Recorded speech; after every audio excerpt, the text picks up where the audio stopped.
Slavă lui Dumnezeu stă în ascunderea lucrurilor, iar slavă împăraților stă în cercetarea lucrurilor. Proverbele 25, versetul 2. Dumnezeu să te binecuvinteze. Se pare că azi voi posta un pic mai târziu. Fac tot posibilul să postez aproape în jurul același ore, dar uneori cum este azi dimineața, oricât de mult am încercat, n-am pus, nu am postat la ora în care postez de obicei din anumite motive. Dar mai departe o să încerc, dar când vezi că am decalat de, nu știu, de un anumit timp, e mereu pentru că există o motivație ceva care m-a împiedicat să fac acest lucru. Ne uitam cu băgare de seamă la cineva care a știut să monteze un plan împotriva poporului Dumnezeu. Deși este un dușman, sunt anumite lucruri care putem învăța de la el și, zic din nou, învățam asta chiar de la Domnul Iisus.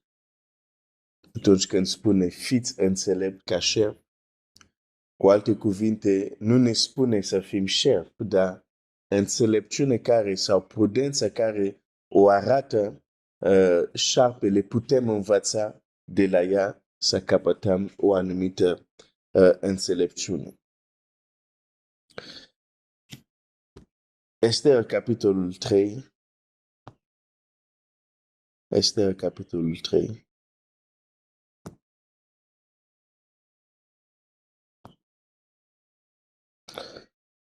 Și versetele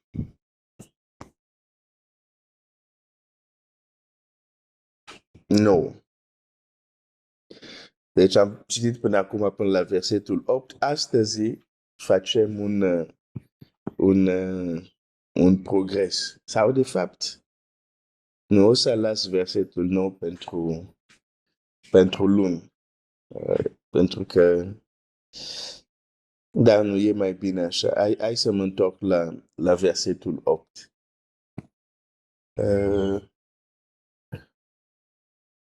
Încerc să nu fiu lung, dacă deja am întârziat. Deci, hai să citesc din nou versetul 8. Atunci Aman a zis împăratului Ahasveros, în toate ținuturile împărăției tale este risipit un popor deosebit între toate popoare, care are legi deosebite de ale tuturor popoarelor și nu ține legile împăratului, nu este în folosul împăratului să-i lase liniștit. Am vorbit ieri despre protocoalele sau protocolul care există atunci când ne apropiem de Dumnezeu. Există. Noi putem să-l ignorăm. Când te duci, de exemplu, la o casă, sau când te duci într-o altă țară, da? Poți să ignori cultura de acolo, poți să ignori codurile, manierele care le au de acolo. Poți să o faci. Dar dacă o faci cu siguranță, vei ajunge și în anumite situații neplăcute. Pentru că uneori nu se va înțelege ceea ce faci. Și poți să ai anumite reacții violente din partea celorlalți care nu înțeleg că nu neapărat că ești rău, dar pur și simplu nu respect codurile. Și este acest cod și e bine că vorbesc despre asta a doua oară, dar o să mergem într-un alt text ca să dau un anumit exemplu și un alt exemplu. Putem să-l ignorăm. Chiar când Domnul Iisus ne învață despre rugăciune, vedem clar că acolo atrage mai întâi atenția noastră asupra Dumnezeu, asupra locul unde stă Dumnezeu, asupra împărăției lui Dumnezeu și asupra necesității ca acea împărăție să se extindă până pe pământ. acolo ne-a zis tot. Avem multe subiecte de discuții doar din aceste versete până să ajungem la pâinea noastră de toate zilele. Acum, noi putem ignora asta și să ne focalizăm doar pe pâinea noastră de toate zilele. Rezultatul va fi că o să avem foarte puțin impact cu rugăciunile noastre pentru că am ignorat un cod, un protocol atunci când te apropii de un împărat. Trebuie să vii cu ceva care este spre folosul lui, chiar dacă și tu vii cu întrebări. Când, de exemplu, Saul cheamă pe David și trimite vorba la tatăl său și zice, trimite-l pe David că a găsit, am nevoie de el. Tatălui, David, Isai nu-l trimite pe David la regele Saul cu mâinile goale. Deși regele are nevoie de fiul lui, dar trimite un dar. Pentru că așa te duci la rege. Cu ceva spre folosul lui.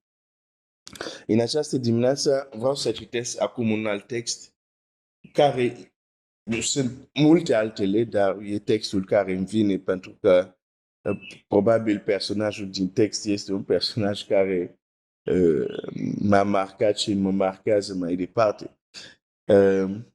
Și în textul respectiv e vorba de oamenii care sunt trimis cu același misiune, dar unii vor eșua, doi vor eșua, unul va reuși și deși e trimis, au același misiune și o să vedem că singura diferență care a făcut că unii să reușească și celălalt nu, este această respectare. Cum să zic?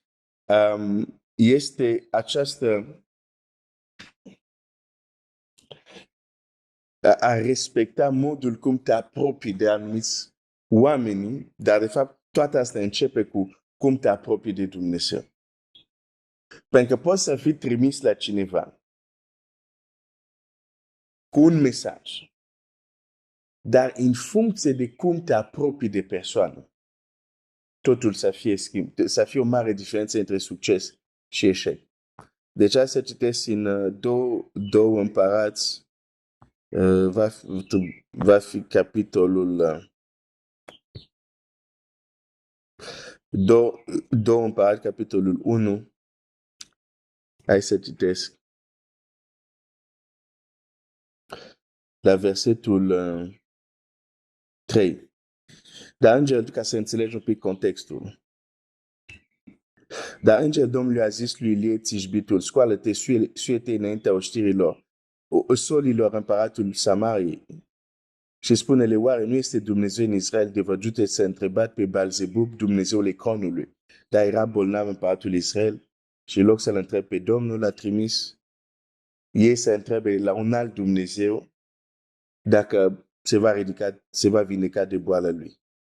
De aceea vorbește Domnul, nu te vei mai da jos din patul în care te-ai suit, ci vei muri și le-a plecat. Solii s-au întors la Azia și el a zis, pentru ce v-ați întors? Ei au răspuns, un om s-a suit înaintea noastră și ne-a zis, întoarceți-vă la împăratul care v-a trimis și spuneți, așa vorbește Domnul, oare nu este Dumnezeu în Israel de trimite să întrebe pe Balzebub, Dumnezeul Ecronului. De aceea nu te vei mai da jos din patul în care te-ai suit, ci vei muri. Fii atent ce se întâmplă aici. E foarte important. Ahazia le-a zis, ce înfățișare avea omul acesta care s-a suit înaintea voastră și v-a spus aceste cuvinte? Ei au răspuns, era un om îmbrăcat cu o mantă de păr și încis cu o curau la mijloc. Și Ahazia a zis, este Ilie Tishbitul. A trimis la el o capetenie peste 50 cu cei 50 de oameni a lui. Capetenia acesta s-a suit la Ilie, care ședea pe vârful muntelui. Și a zis, omul al lui Dumnezeu, împăratul a zis, coboară-te. Acum, sunt texte când le citim, uneori putem foarte ușor să greșim ce se întâmplă în textul respectiv. reacția prorocului aici poate să ni se pare vulcanică. Da? Foc, vulcan, e tot pe acolo. Pare că este o reacție vulcanică. Da? Deci regele trimite o armată, bine, nu o armată chiar, dar 50 de oameni, capeteni de 50, pentru a-l aresta pe Ilie. De ce? Că i-a zis doar cuvântul Domnului. Și oamenii nu s-au schimbat. Sunt unii oameni care o să se supere că le spui exact ce e scris în Biblie. Și asta nu doar păgân, nu și cei din Israel. Asta era vorba de regele Israel. Uneori și în biserică sunt oameni, le spui doar ce scrie în Biblie. Se supără. Vor să te aresteze. Unii te-ar aresta dacă ar putea, doar că nu au deocamdată această putere. Dar te arestează în mintea lor. În fine. Deci, această capetenie merge de la poruncă împăratului și dă acest mesaj.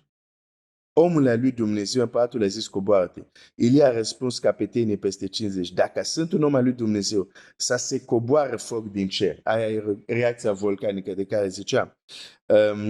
Să vă mistuie pe tine și pe cei 50 ai tăi. Și s-a coborât foc din cer și a mistuit pe el și pe cei 50 de oameni al lui. Nu s-a vorbit azi dimineață de faptul că cum e posibil un om să facă să coboare foc din cer? Este o altă temă. Dar aici putem să avem o problemă cu reacția lui Ilie și să zicem, stai puțin. Ilie n-ai nicio milă. Oamenii acestea își fac doar muncă. Sunt trimiși de împărat, n-aveau încotro, trebuia să vină la tine. Și tu nu-ți pasă de ei și îi omori așa. Dar există, dacă suntem atenți la textul, o să ne dăm seama de un lucru. Oamenii cerul a făcut să coboare foc. De cerul a răspuns. Și dacă cerul a răspuns cu foc, înseamnă că Ilie avea dreptate. Poți să zici, nu, era cam vulcanic, nu avea dreptate. Și o să-ți spun de ce avea dreptate. Omul ăsta când s-a apropiat de el, când a zis, omul al lui Dumnezeu, împăratul zice, coboară. Un lucru care nu putem citi aici este tonul cu care el a zis asta. Nu e așa că reacționezi diferit? Același frază. Dar, dacă este un ton nepotrivit, dacă omul a fi spus același lucru cu un ton normal, ai fi răspuns într-un fel. Dar când vine cu un ton nepotrivit, automat există o anumită reacție în tine, care nu vine neapărat de la formularea cuvintelor, dar tonul cu care cuvintele sunt spuse.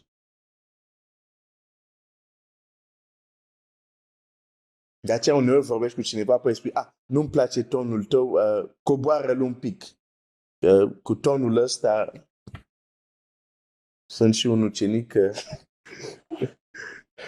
s-ar putea să coboară focul. Da? Deci, tonul a fost problem. Atitudinea care a venit omul ăsta a fost greșit. Și de unde știu asta? O să citim mai departe ce se întâmplă. Biblia spune așa, și îți mai dau doar un lucru, o să vezi că sunt minuni similare în viața lui Ilie și în viața lui Elisei. Da? De exemplu, învierea unui copil bolnav și așa mai departe. Dar o altă minune care e similară, dar care poate nu facem legătura, este și Elisei la un moment dat,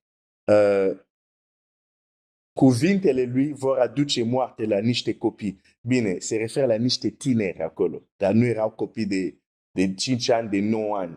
Erau vorba de niște tineri, da? 18, 20 sau nu știu, în fine. Dar oricum nu era copii de grădiniță. Elisei va spune anumite cuvinte, de fapt le va blestema și va ieși ursul să îi omoare. Deci, vezi această minune similară, da? În viața lui Ilie și în viața lui Elisei, o împrejurare unde ei spun anumite cuvinte și cuvintele lor aduc moarte la oameni. În general au ajutat. Au ajutat că ambele au ajutat cum se spun, de exemplu, un copil mort, unei femei să revină la viață. Dar ambele au ajutat în ceea ce privește poate o minune în ceea ce privește a ajuta să facă anumite minuni pentru a ajuta pe unii oameni în nevoie. Dar la ambii există o împrejurare unde ambele puterea lor a adus moarte. Că nu înțelegi un text singur, te duci la alt text. Hai să văd dacă găsesc repede acel pasaj.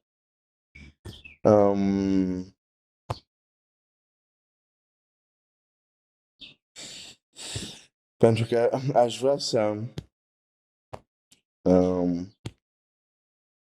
ok. Aș vrea să vezi, să-ți arăt. E foarte important ce vreau să împărtășesc. Mai ales că sunt lucrurile care de obicei în lumea democratică ne place să le ignorăm. Deci, în 2 Împărați, capitolul 23,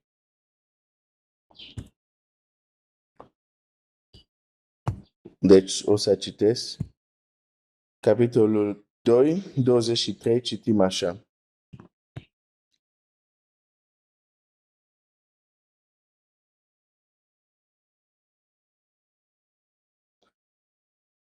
De acolo s-a suit la Betel și pe când mergea pe drum, niște băiețași au ieșit din cetate și s-au bătut joc de el. Ei ziceau, suete pleșuvule. El s-a întors să-i privească și a blestemat în numele Domnului. Atunci au ieșit 2 urși din pădure și au sfârșit 40 și 2 dintre acești copii. E împrejurarea unde cuvintele lui Elisei efectiv aduc moartea. Și nu a unui număr mic, 42. Dincolo la Elie 50. Capetenia plus 50. Omorât din cauza cuvinte. Știi de ce? Aici avem răspunsul. Au lipsit de respect și au greșit omul la care au lipsit de respect. Mereu îți repet, oamenii nu sunt la fel. Să nu crezi minciuna asta. Nu suntem născuți în același zi? Nu. La același ora? Nu. Avem același nume? Nu. De ce la naștere avem diverse greutăți? Da? Suntem diferiți. Diferența face universul. Tu ești construit pentru că la un moment dat celulele tale au început să se diferențieze și să se specializeze ca să apare diverse organe și țesuturi. Dacă nu se diferențiau, nu poate să fie trupul. Suntem diferiți. Și există oameni, deși nu e recomandat, poți să le lipsești de respect, vei trăi.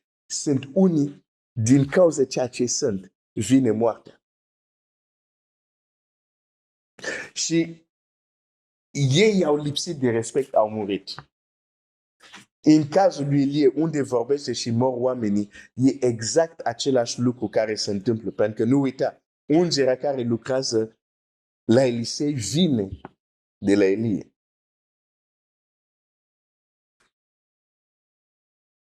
Tonul cu care au vorbit. De-aia cred că și Maria și Aron au mai vorbit despre asta. Dumnezeu a venit și a certat. Că i-au zis, au vorbit împotriva lui din cauza neveste etiopiene care au luat. Principiul era corect. În legea lor nu avea voie să iau o femeie, o soție străină. Dar modul cum au vorbit, tonul, Dumnezeu a coborât imediat și a zis, nu v-a fost frică să vorbiți împotriva omul ăsta. Deci nici nu veni să vorbească despre da, nu trebuie să iau instrucția. Dumnezeu a lăsat asta. Ce l-a deranjat pe Dumnezeu era lipsa lor de respect vis-a-vis de omul lui. Pentru că Moise era un om deosebit. Dar noi nu putem să ne comparăm cu el. Chiar Moise, el zice, la sfârșitul vacurilor, Dumnezeu va ridica un proroc ca mine, adică de dimensiunea mea. Deci a fost doar Moise în dimensiunea lui și apoi a venit Iisus, bineînțeles, care a fost la o dimensiune și mai mare. Deci nu putem lua textul ăsta, dar putem lua principiul. Da? Dar cineva nu poate să vină să-mi ia textul ăsta și să-mi zic că e Moise. Zic, nu. Moise a fost unul, apoi a mai venit unul în categoria lui este Iisus. Și tu nu ești. Deci, hai să ne calmăm totuși, să fiecare să știe care e locul lui. Deci, lipsa. Există chiar un text. O să citesc. Azi e, deși am început târziu, am zis să fiu scurt, dar e sâmbătă, hai să-ți dau totuși un bonus cu care să meditezi. Uite, în Iuda, parcă, în Iuda, asta e puternic ce este aici. În Iuda, și o să aveți cum face legătura cu protocol de care ziceam cum ne apropiem de Dumnezeu. Sau probabil ai făcut deja. Deci Iuda, la un moment dat, va vorbi despre îngerul Mihail. Da? Și, da, cred că Iuda. Așa, zice așa, versetul 8, Iuda 1, versetul 8. Totuși oamenii aceștia, târâți de visările lor, își pângăresc la fel trupul, ne socotesc stăpânirea și batjocoresc dregătorile. Și apoi da un exemplu despre ce vorbește. Zice așa. Arhanghelul Mihail, când se împotriva diavolului și se certa cu el pentru trupul lui Moise, neîndrăznit să rostească împotriva lui o judecată de ocară, ci doar a zis, Domnul să te mustre. Deși era vorba de Satană, Mihail n-a îndrăznit să spună anumite cuvinte nepotrivite împotriva lui. Într-o împrejurare de Satană se împotriva voii lui Dumnezeu. Știi de ce? Pentru că Satan a fost o dregătorie. Și chiar dacă este rebel acum, nu schimbă că a fost o dregătorie. Și Mihail nu l-a nesocotit sau nu l-a batjocorit. Da, îl vezi și pe David, deși Saul la un moment dat s-a rebelat împotriva lui Dumnezeu, a fost rebel, dar David nu pune mâna pe el sau nu l omoară când putea. Pentru că zice, nu, omul ăsta a fost uns. E o dregătorie. Trebuie să am un respect vis-a-vis de o dregătorie. De cineva care a primit stăpânire. Asta e lumea democratică, nu sunt. Vrem să fim toți la fel. Președintele îi se adresează ca și cum e un simplu cetățean. E foarte greșit. Da? E foarte, la fel, de exemplu, e greșit, de exemplu, dacă ești lucrezi la o firmă și te adresezi șefului pentru că probabil este unul foarte apropiat de oameni și pentru că tu vezi asta, începi să te comporți cu el ca colegul tău, dacă ești creștin, e greșit înaintea lui Dumnezeu. Dumnezeu zice, trebuie să respect dregătorile. Da? Ok. Deci chiar Satana nu a zis ceva necuvint, n-a îndrăznit. Oamenii ăștia, soldați, au îndrăznit la cine nu trebuie să lipsească de respect. Calcinat pe loc. Hai să mă întorc și să vezi că e vorba cât de important este atitudine cu care te apropii. Și o să încheiem.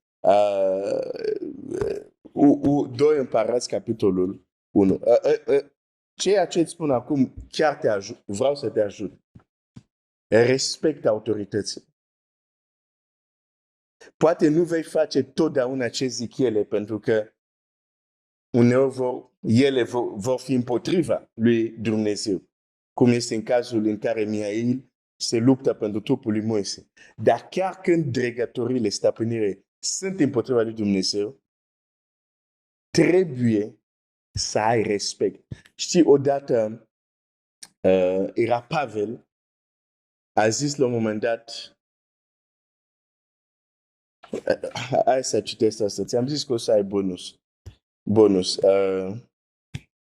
Pentru că e o generație, mai ales tineri care voi mă ascultat, sunteți învățați și setați. Suntem toți la fel. Da. Nu e bine. Dacă vrei să mergi departe, dacă vrei să ai greutate în lumea spirituală, dacă nu înțelegi principiul despre care îți spun, nu vei merge departe, nu e posibil. În Faptele Apostolilor 23, versetul 3. Va trebui să-ți dau versete ca să fie clar, apoi ne întoarcem la împărat. Faptele Apostolilor 23, versetul 3. Zice așa. Versetul 2, chiar marele preot Anania a poruncit celor care stăteau lângă el să-l lovească peste gura. Atunci Pavel i-a zis, te va bate Dumnezeu, perete văruit. Tu șezi să mă judeci după lege și poruncești să mă lovească împotriva legii. Nu era de acord Pavel, că știa legea. Dar uite ce se întâmplă acum. Da? Deci Pavel este tras la judecată, bineînțeles, pentru că facea voia lui Dumnezeu, predica Evanghelia lui Iisus Hristos. Cei de aici care îl arestează, care îl judecă, sunt împotriva lui Dumnezeu. Da? Pavel știe că predică Evanghelia după descoperirea personală de la Iisus Hristos. Este lovit, e nedreptățit și răspunde. Dar în răspunsul lui nu zice doar te va bate Dumnezeu. Zice perete văruit. Expresia asta nu e doar să te mustre Dumnezeu. Nu. Adaugă ceva, perete văruit. Nu știu cum arăta acel mare preot, nu știu. Dar, când el a zis lucrul acesta, uite, versetul 4, cei ce stăteau lângă el i-au zis, îți bat joc de marele preot al lui Dumnezeu?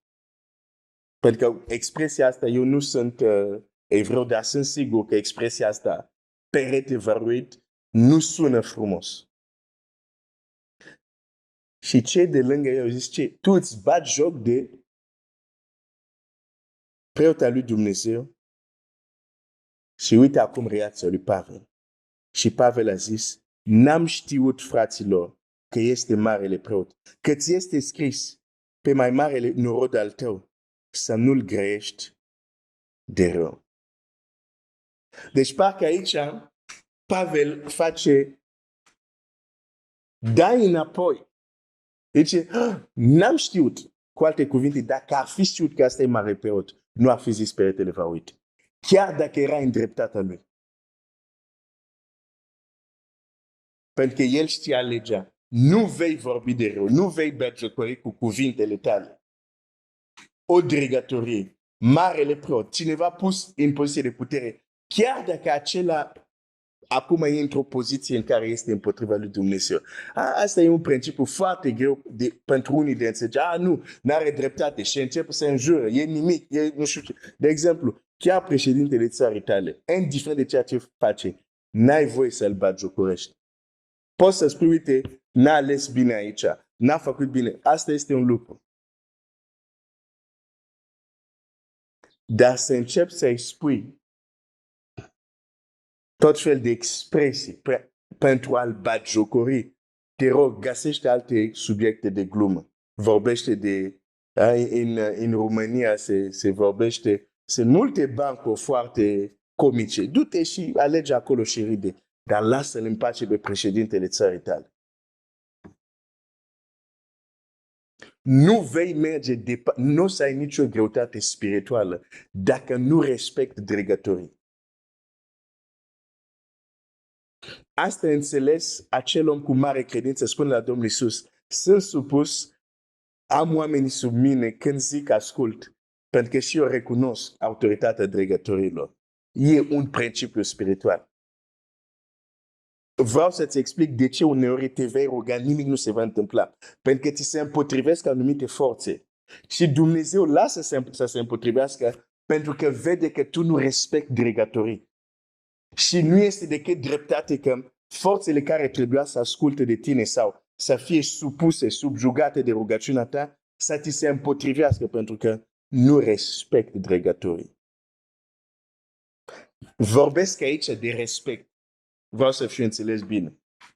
Pot să respect dregătorii și să-i spun, nu fac ceea ce spui pentru că nu asta cere Dumnezeu.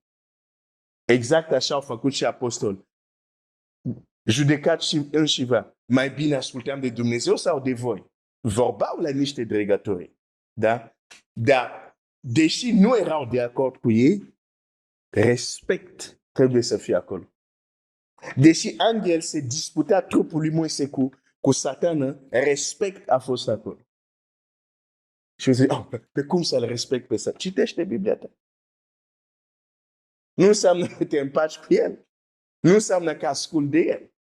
Dar respecti un principiu spiritual. Ok, mă întorc la fapte, mă întorc la 1 Samuel. E sâmbătă, deci, da, de mult nu ți-am mai dat un bonus așa lung, sper să-ți fie de ajutor. Începe să faci asta. Și dacă de obicei bagiocorai așa, astăzi, dacă înțelegi ce spun, spune, Doamne, iartă-mă când am bagiocorit dregătorile. Și chiar pe ăsta rele care sunt împotriva ta. Și schimbă inima. Și încep să ai respect, o să vezi anumite lucruri care se schimbă în viața ta. Deci, doi împărat, 1. Vin alți soldați, da? Nu știu de ce mă duci tu la Samuel. 2 împărat, am zis. Ok. Deci, vin altă capetenie. Versetul 11, Asia a trimis din nou el altă capetenie peste 50 cu cei 50 de oameni a lui. Capetenia aceasta a luat cuvântul și a zis lui Elie, omul al lui Dumnezeu, așa a zis împăratul, grăbește-te de coboar. Elie a răspuns, dacă sunt un om al lui Dumnezeu, să se coboare foc din cer și să va mistuie pe tine și pe cei 50 de oameni a tăi. S-a coborât foc din cer și a mistuit pe ei și pe el și pe cei 50 de oameni a lui. Azi a trimis din nou a treia capetenie, peste 50 împreună cu cei 50 de oameni a săi. Aceasta a treia capetenie, dar deja când începe, aceasta a treia capetenie, îți dai seama că face ceva diferit. Peste 50 s-a suit la sosire și a plecat genunchii înaintea lui Elie și a zis rugându-le, omul al lui Dumnezeu, te rog, viața mea și viața acestor 50 de oameni slujitorii tăi să fie scumpă înaintea ta. A avut același misiuni că celălalt 2 colegi al lui. Și deși a avut același misiuni, înțelegea ce înseamnă respect sau lipsa de respect la dregătorii. Dacă nu înțeles până atunci, sigur înțeles când a ajuns și a văzut cadavrele calcinate ale celor 2 colegi al lui și 50 de-a lor, imediat a înțeles lecția. A înțeles că primul a făcut o greșeală, a înțeles că a doua capetenie n-a învățat din greșeala a primul și a zis, nu, eu nu o să fiu nechipzuit, nu voi proceda cum au procedat ei. Același misiune, același mesaj, dar vine cu o altă atitudine. Îngerul Domnului a zis lui, versetul 15, coboară-te împreună cu el, n-ai nicio frică. Elie s-a sculat, a coborât cu el împărat. Același misiune, dar atitudine cu care a venit au schimbat totul. Unii au știut ce înseamnă să fie gratare vii, altul a știut ce înseamnă să reușească la o misiune imposibilă, că nu puteau din forță să-l ia.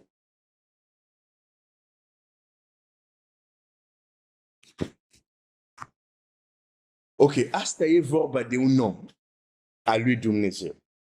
Cu atât mai mult când e vorba de Dumnezeu. Nu crezi că ar trebui să respectăm modul cum ne apropiem de El și anume, mai întâi foloasele Lui, mai întâi despre împărația Lui și apoi ale noastre. Cere mai mult energie, cere mai mult timp, pentru că acum nu mai vorbești doar de ale tale, trebuie să fii interesat de ce se întâmplă în împărația lui Dumnezeu, dar acest lucru te ajută să crești și să treci la alt nivel. Ok, bonusul a fost foarte generos azi dimineața, dar e pentru că văd o generație, văd la creștini că nu înțeleg ce înseamnă a respecta. Văd la mulți asta. Vor să bage pe tot în același oală. De aceea, cu forța încerc să-ți spun, nu mai fa asta. Nu te va ajuta în niciun fel. Dumnezeu să te binecuvânteze și Dumnezeu să ne ajute. Tată Ceresc, mulțumesc pentru gândul tău din această dimineață. Vreau să mă ajut pe mine, să ajut pe fratele meu, sora mea, să ne apropiem cu tine respectând cine ești tu și să nu mai să venim cu această atitudine de lipsă de respect, venim doar să spunem ce ne interesează pe noi și nu luăm timp să vorbim și de lucrurile care privește împărația ta și extinderea ta, adică lucrurile care sunt folosul tău. E greu, nu e simplu să schimbăm asta, dar ajută-ne să începem de azi să o facem. Îți mulțumesc în numele lui Iisus. Amin.